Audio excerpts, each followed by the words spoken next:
আসসালামু আলাইকুম সবাইকে। Welcome back again. যে আমাদের আজকের ক্লাসটা আরো স্পেশাল এবং আরো গুরুত্বপূর্ণ।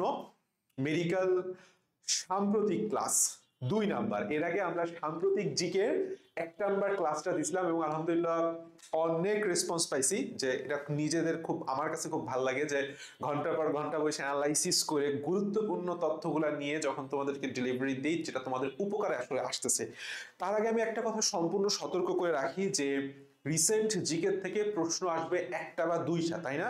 তার জন্য তোমার কারেন্ট অ্যাফেয়ার্স ঘাইটে ঘাইটে ঘন্টার পর ঘন্টা ক্লাস দেখে সাম্প্রতিক জিকে পড়ার কোনো দরকার নাই, সময় নষ্ট করার কোনো দরকার নাই। আচ্ছা, আসো আজকে আমরা পড়বো হচ্ছে সাম্প্রতিক জিকে ক্লাস 2। আর স্টিল নাও যারা জিকে ইংলিশে আসো, আমরা মেবি খুবই দ্রুতই আমাদের মেডিকেল জিকে ব্যাচের এনরোলমেন্ট অফ করে দিব।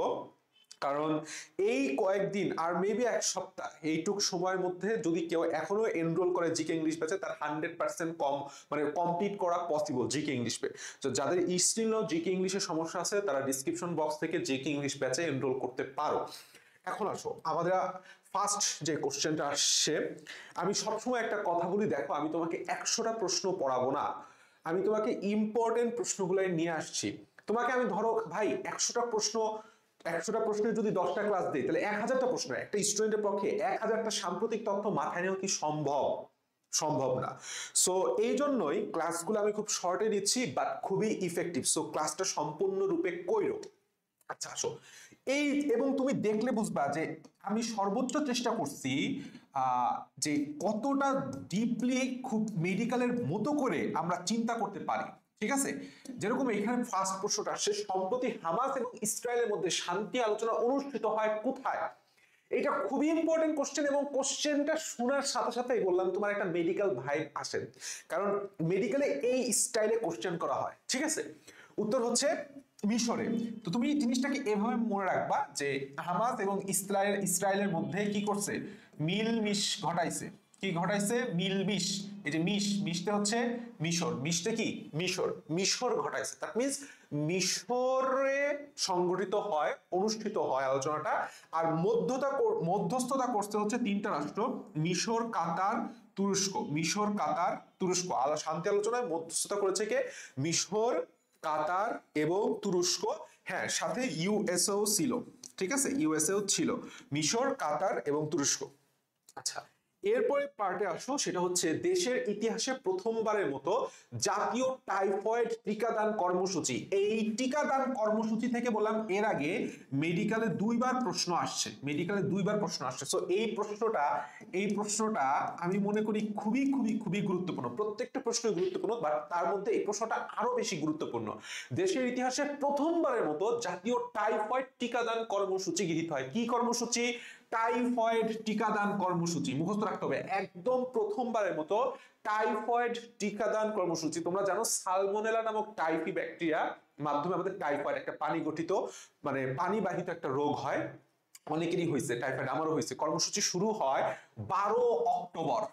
12 অক্টোবর, খুবই খুবই খুবই গুরুত্বপূর্ণ, খুবই গুরুত্বপূর্ণ, মাথা নষ্ট গুরুত্বপূর্ণ। দেশের ইতিহাসে প্রথমবারের মতো টাইফয়েড টিকাদান কর্মসূচি শুরু হয় 12 অক্টোবর।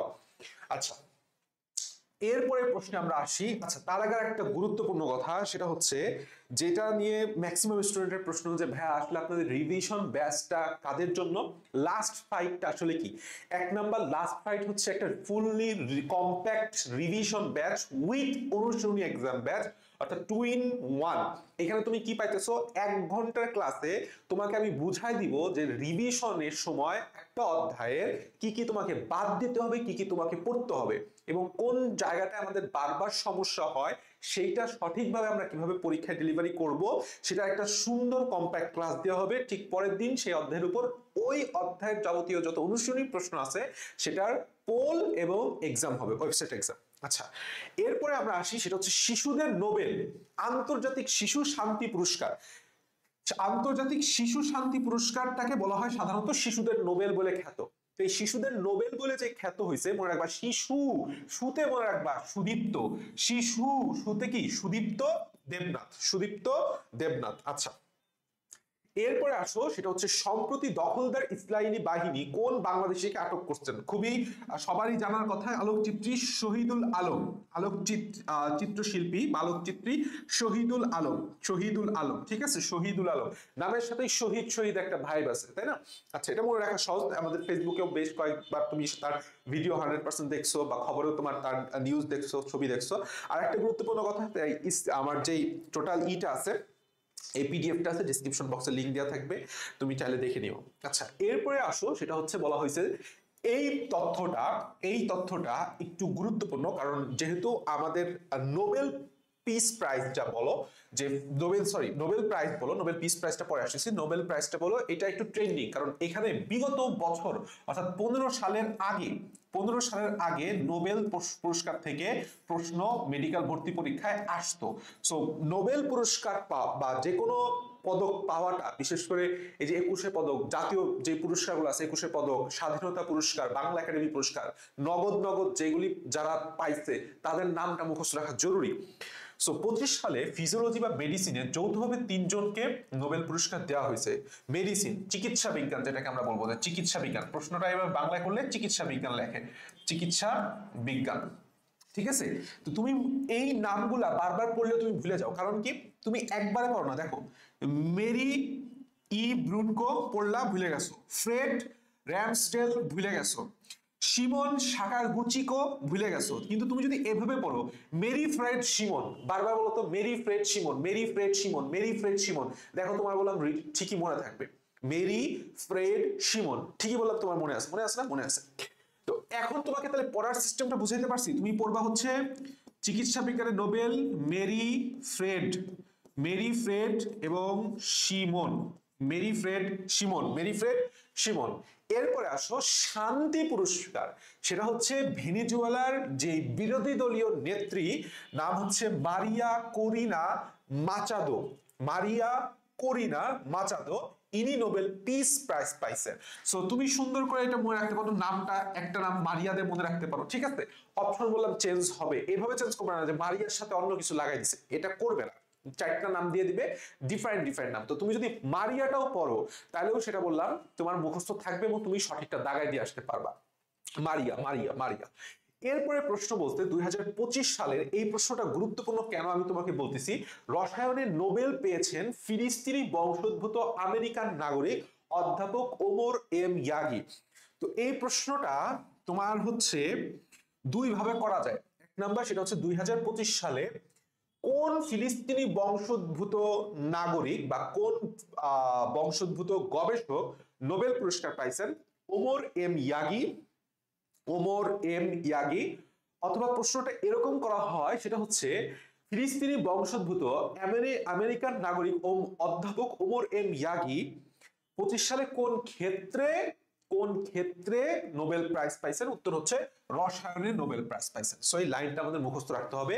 2025 সালে, অর্থাৎ এই বছর, রসায়নে নোবেল পাইছেন যৌথভাবে 3 জন পাইছেন। এইটুক নাম তোমার না পড়লেও হয়, রিডিং দিও, যাতে চোখে থাকে, মাথায় না থাকলেও যাতে চোখে থাকে। আর এইটা তোমাকে মুখস্থ করতে হবে, অধ্যাপক ওমর এম ইয়াগি। আচ্ছা, আশা করি তোমার এটুক পর্যন্ত কারো সমস্যা হবে না। এরপরে পার্টটা আসো, it's the most important topic, খুবই গুরুত্বপূর্ণ টপিক, যেটা আসলে আমি খুব নেগলেক্টেড দিচ্ছি, যে এই টপিকটা নিয়ে আসলে কোনো কথা বলতেছে না। টিচারদের এই টপিকটা খুব পছন্দ। বাংলাদেশে প্রথমবারের মতো প্লাস্টিক রিসাইক্লিং কারখানা কক্সবাজারের রামু উপজেলার মিঠাছড়িতে স্থাপন করা হয়েছে। কোথায়? উত্তর হচ্ছে কক্সবাজার রামু উপজেলার মিঠাছড়ি। প্রশ্ন হচ্ছে, ভাই এটা কেন গুরুত্বপূর্ণ?